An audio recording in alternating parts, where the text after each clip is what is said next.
Marissa thought the worst part of Christmas Eve would be spending it alone. She was wrong.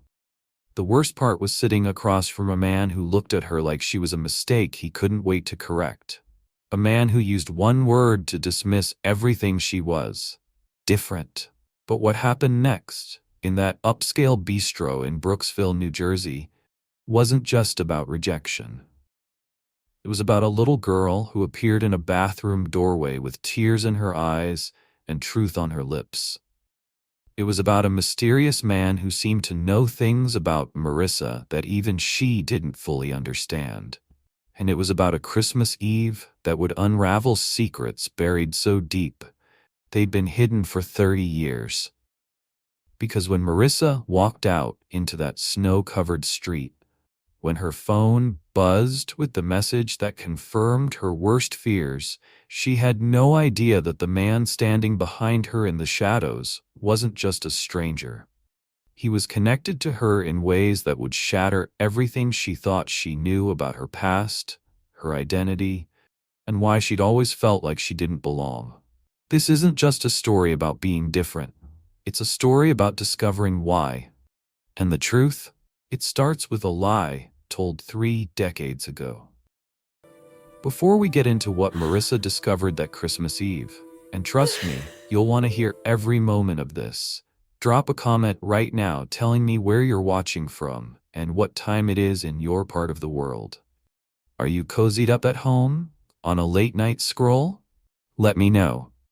And if you're new here, if stories about people finding themselves when the world tells them they're not enough speak to you, hit that subscribe button and turn on notifications.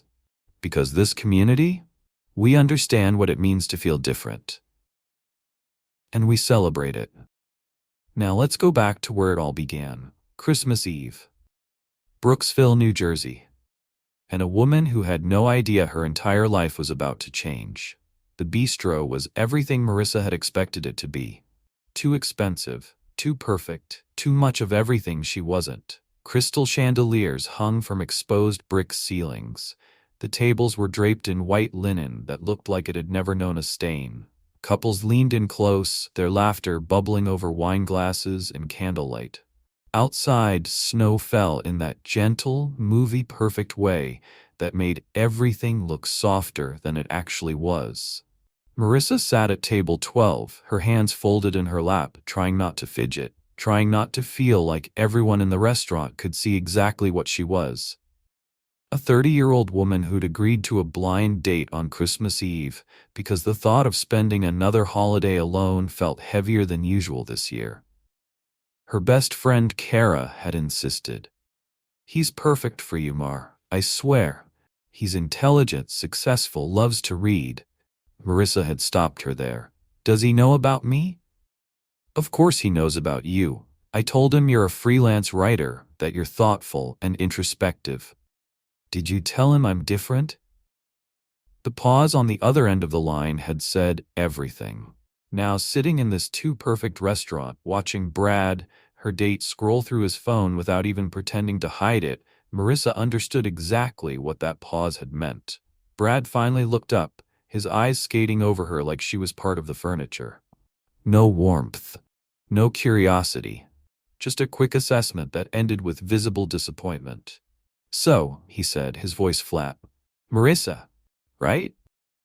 "Right." She tried to smile. "And you're Brad?" "Yeah." He set his phone down but kept his hand near it, like he might need to grab it at any moment. "Kara told me you're a writer. That's interesting." The way he said interesting made it sound like the opposite. "I focus on mental health and self-acceptance," Marissa said, keeping her voice steady. "It's important work to me."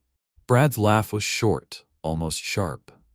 "Yeah, I figured you'd be into something like that. Self-help stuff."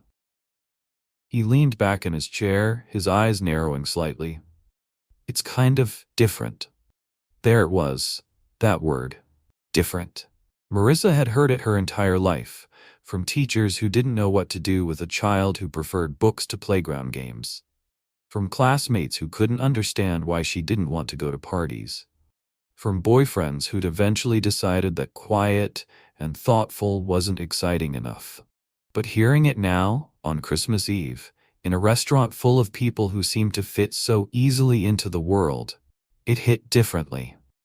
Different how? She asked, even though she knew she shouldn't.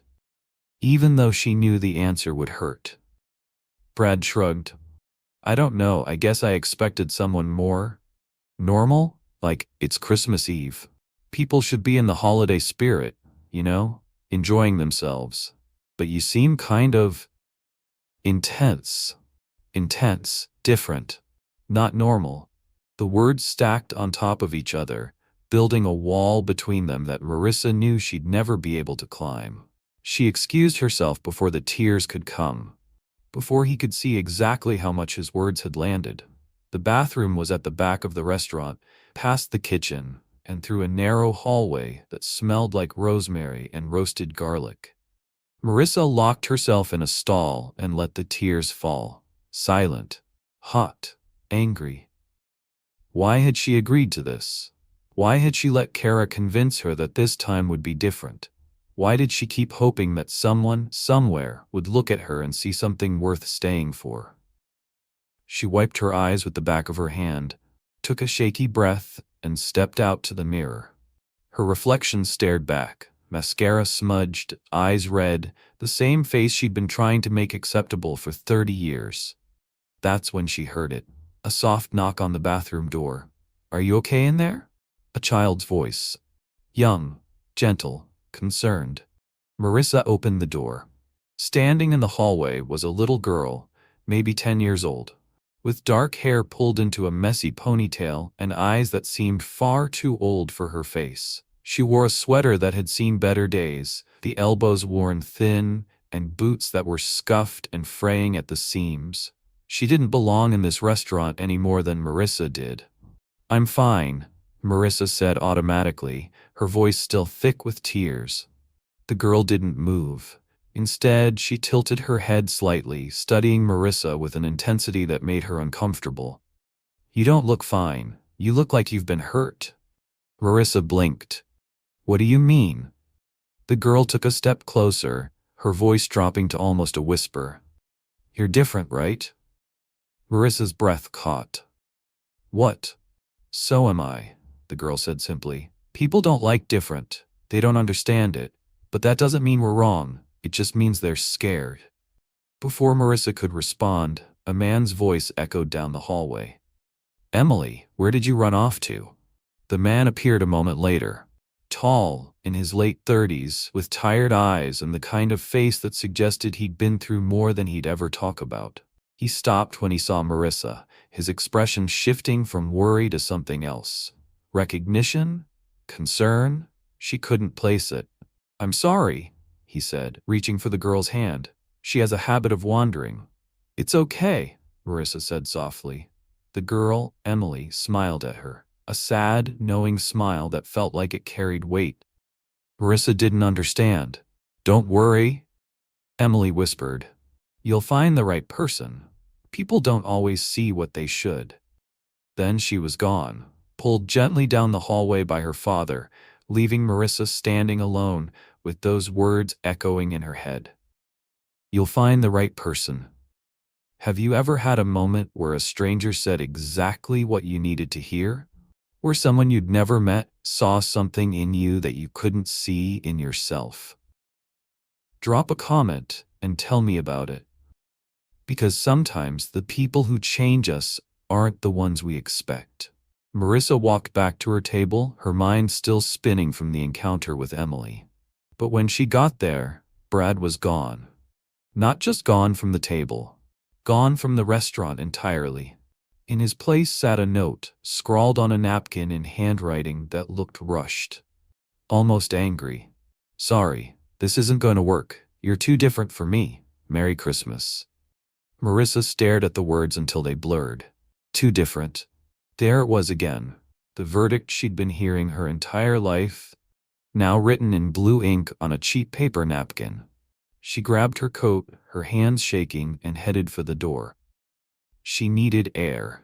She needed to get out of this place where everyone else seemed to belong except her. But as she pushed through the heavy wooden doors and stepped into the cold December night, her phone buzzed. A text from Kara. "Brad just called me. He said he wants nothing to do with you. He said you're too different. I'm so sorry, Mar. I really thought."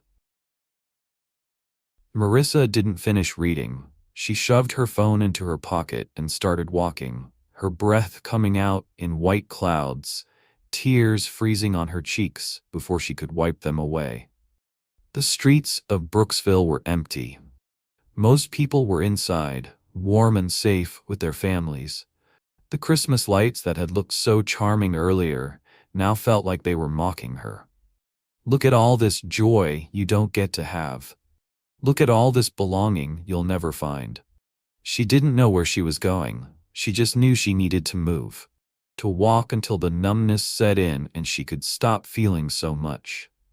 That's when she felt it, the unmistakable sensation of being watched. Marissa stopped walking, turned slowly. A man stood about 20 feet behind her, half hidden in the shadows between two street lamps. Tall, dark coat, face obscured by the angle of the light. Her heart kicked against her ribs. "Hello?" The man didn't move. "Do I know you?" Still nothing. Marissa's instincts screamed at her to run, but something held her in place. Something about the way he stood, not threatening, but waiting, like he had something to say but didn't know how to say it. Then he stepped forward into the light, and Marissa's entire world tilted sideways. She knew this face. She'd seen it before, but not recently, not in years. Her mind raced backward, flipping through memories like pages in a book. A charity event. Last year. No, 2 years ago. A fundraiser for families affected by house fires. Marissa had been there writing an article, interviewing survivors, and this man standing in front of her now, had been one of them. He'd lost everything. His home, his belongings. His wife had left him months before the fire, taking their daughter with her. He'd been alone, starting over from nothing, and Marissa had spent an hour talking to him. Really talking. Not just asking interview questions, but listening. Seeing him. She'd written an article that had raised enough money to help him get back on his feet. She'd never expected to see him again. "You," Marissa whispered. "You're Daniel," he said quietly. "Daniel Cross. What are you doing here?" He stepped closer, and in the glow of the Christmas lights, she could see his face clearly now. Older than she remembered, more weathered. But his eyes, they held the same quiet intensity they'd had 2 years ago. "I saw you tonight," Daniel said. "In the restaurant. I was there with my daughter. Emily." The little girl in the bathroom, that was his daughter. "I wanted to talk to you then," he continued, "but you seemed upset. So I waited, and then I saw you leave. I saw you get that text, and I couldn't let you walk away thinking what you're probably thinking right now." "Which is?" Marissa's voice was barely audible. "That you're too different, that something's wrong with you, that you don't belong." The words hit like a punch to the chest. "How do you?" "Because I know what that feels like," Daniel said. "I've spent most of my life being told I don't fit, that I'm too quiet, too serious, too focused on things that don't matter to other people. And for a long time I believed it. I thought if I could just be more like everyone else, things would get easier." He paused, his gaze steady on hers. "But they didn't. Because the problem was never me. It was never you either, Marissa." Marissa felt her throat tighten. "You don't know me. I know you helped me when no one else would. I know you saw me as a person, not just a story. I know you spent an hour listening to me talk about losing everything, and you didn't look at me like I was broken. You looked at me like I was human." Tears pricked at Marissa's eyes again, but this time they felt different. Less bitter. More something else. "Why are you telling me this?" she asked. Daniel's expression softened. "Because 2 years ago, you saved my life. Not just financially. You reminded me that being different isn't a flaw. It's a perspective. And people who can't see that? They're not your people." Marissa stared at him, unable to speak. That man tonight. Daniel continued. Brad, he's not your person, but that doesn't mean there's something wrong with you. It means he couldn't see what was right in front of him. The snow fell heavier now, catching in Daniel's hair, melting on his shoulders. Marissa felt something shift inside her chest. A loosening, a release of something she'd been holding onto for far too long. I don't know what to say, she admitted. You don't have to say anything, Daniel said. I just wanted you to know that you're not alone. That being different, being thoughtful, introspective, real, that's not a weakness. It's a strength, and the right person will see that. They'll see you. He reached into his coat pocket and pulled out a small envelope. Emily made this for you. She told me she met you in the bathroom and she wanted you to have it. Marissa took the envelope with trembling hands. Inside was a hand-drawn card. A picture of a girl and a woman standing under stars, both smiling. At the bottom, in careful child's handwriting, different is beautiful, don't forget, love Emily. Marissa's vision blurred completely. She clutched the card to her chest, different, unable to stop the tears now. Thank you, she whispered. Thank you for this. For seeing me. Daniel nodded. Merry Christmas, Marissa. He started to walk away, back toward the warm glow of the restaurant in the distance. But Marissa's voice stopped him. Daniel? He turned. Can I buy you and Emily a cup of coffee? Or hot chocolate? I don't want to spend Christmas Eve alone, and I don't think you should either. For the first time, Daniel smiled. A real smile. The kind that reached his eyes and changed his entire face. We'd like that. We'd like that a lot. If this moment right here, this moment where two people who felt like outsiders found each other, if that's hitting you in the chest right now, hit that like button. Let me know this story matters to you. Because stories like this, they're why I'm here. Why we're all here. They found a small coffee shop 3 blocks away, still open despite the late hour. The kind of place with mismatched chairs and soft jazz playing in the background. The kind of place where people came to escape, not impress. Emily sat between them, sipping hot chocolate with whipped cream, her eyes bright despite the late hour. Marissa watched her, this strange, wise little girl who'd somehow known exactly what to say in a bathroom hallway. So, Marissa said carefully, how did you know in the bathroom? How did you know I was upset? Emily shrugged, stirring her hot chocolate with a candy cane. I could see it. In your eyes. The same look my dad has sometimes. Daniel glanced at his daughter, something soft and sad crossing his face. Emily's very perceptive. She's incredible, Marissa said honestly. Then, to Emily, thank you for what you said and for this. She touched the card in her pocket. It means more than you know. Emily smiled. My dad taught me that different people see things other people miss. He says that's our superpower. Your superpower, Marissa repeated, the words settling something inside her. Daniel cleared his throat. After everything that happened, the fire, my wife leaving, starting over, I had to teach Emily that being different isn't something to hide. It's something to own. Because the world needs people who see things differently, who feel things deeply, who care about things that matter. Marissa felt her chest tighten. Your wife left because you were different? Daniel's jaw tensed. She left because I wouldn't change. She wanted me to be someone I wasn't. More social, more ambitious, more focused on appearances. And when I couldn't be that person, she decided Emily and I weren't worth staying for. But you got Emily back.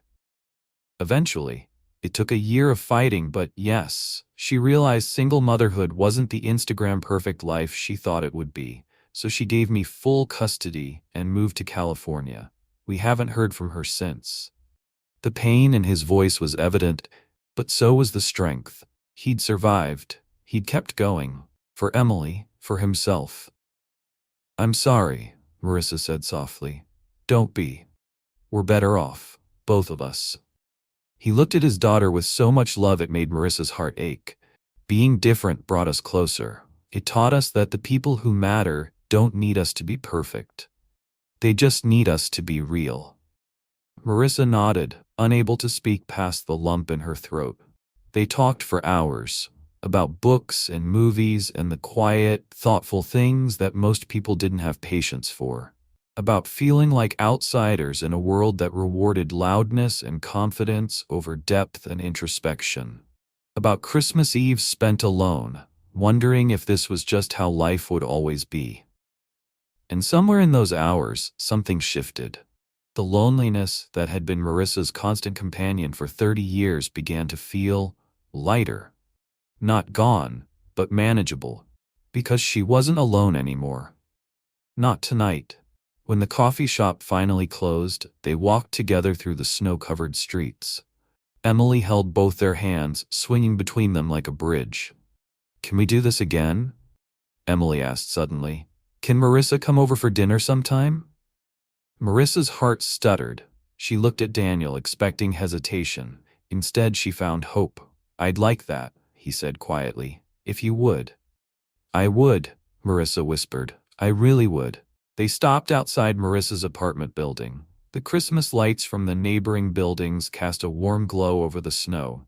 Everything felt softer now, possible. "Thank you," Marissa said, "for tonight, for seeing me, for reminding me that different isn't wrong." Daniel smiled. "Thank you for reminding me 2 years ago that I was worth saving and for giving me a chance to return the favor." Emily tugged on Marissa's coat. "You're going to be okay now, I can tell." Marissa crouched down to Emily's level. "Because of you. Because of both of you."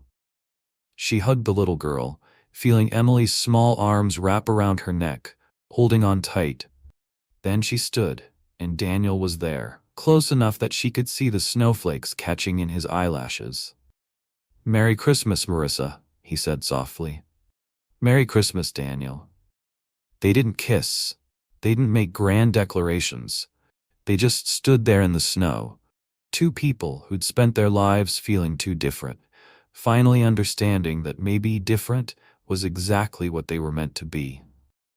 3 months later, Marissa sat at her desk, fingers hovering over her keyboard.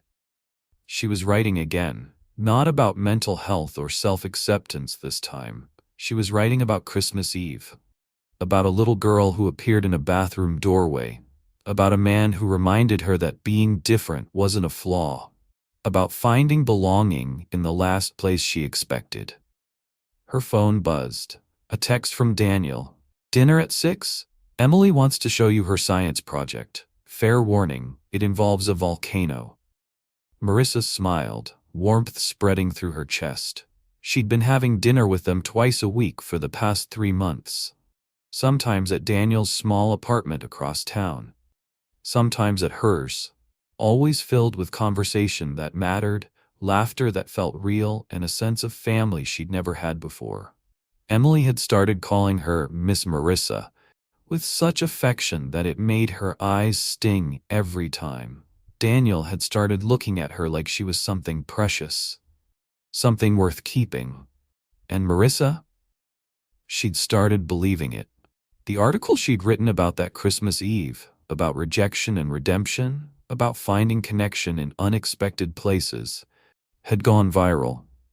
Thousands of people had reached out, sharing their own stories of feeling different, of being rejected, of finally finding their people. One message in particular had stopped her in her tracks.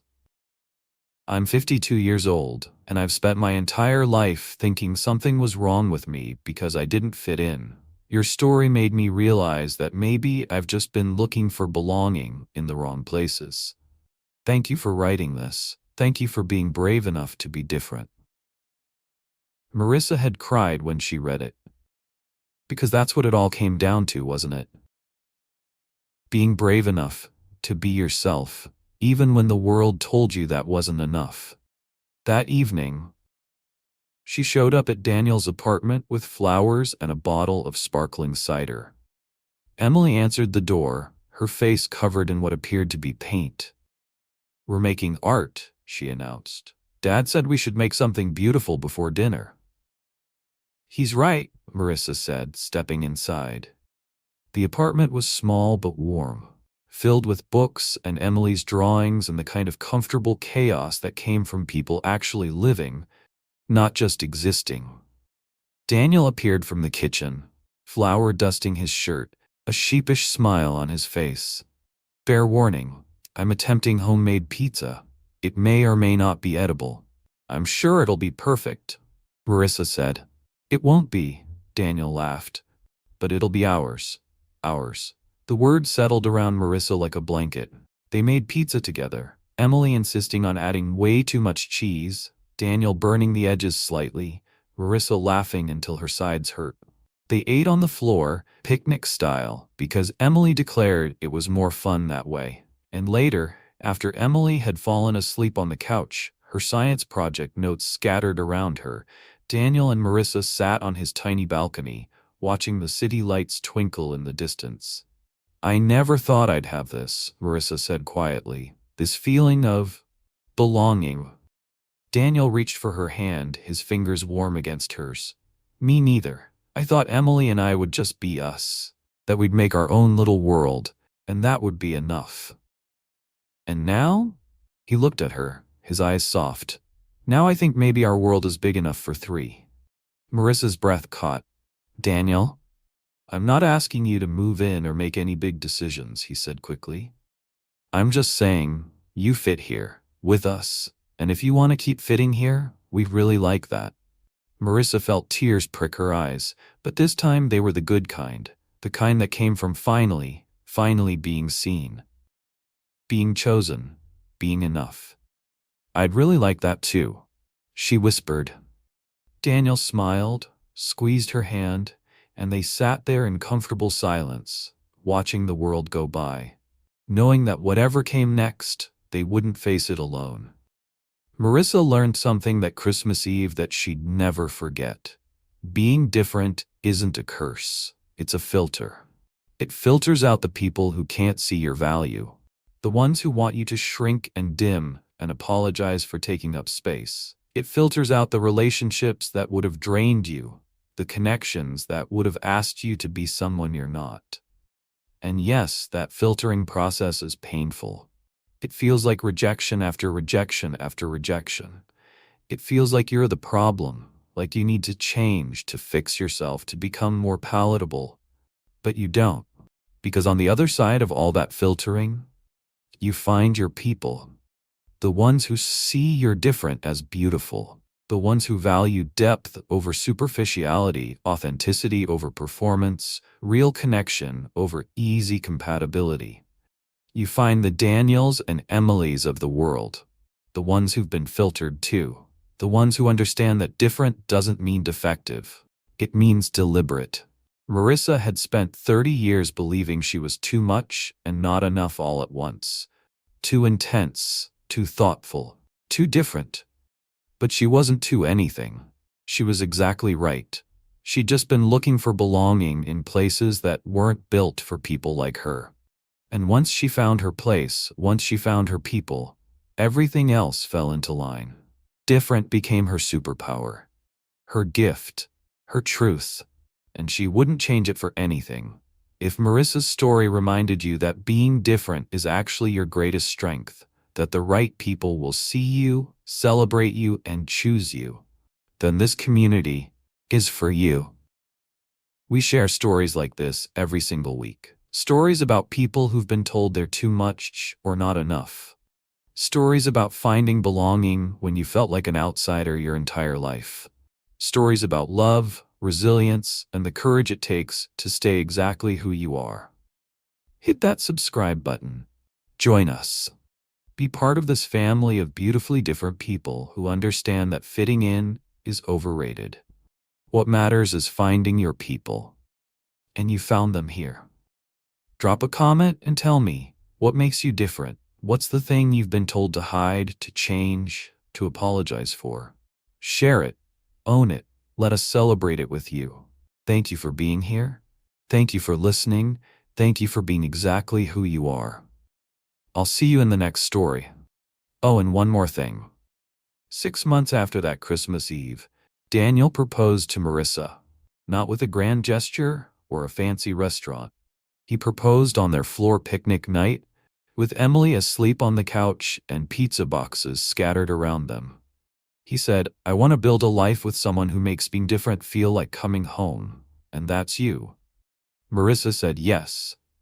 Emily woke up just in time to hear it. And through her sleepy, happy tears, she whispered, "See, Miss Marissa? I told you you'd find the right person." She was right. Different found different. And together, they became exactly right.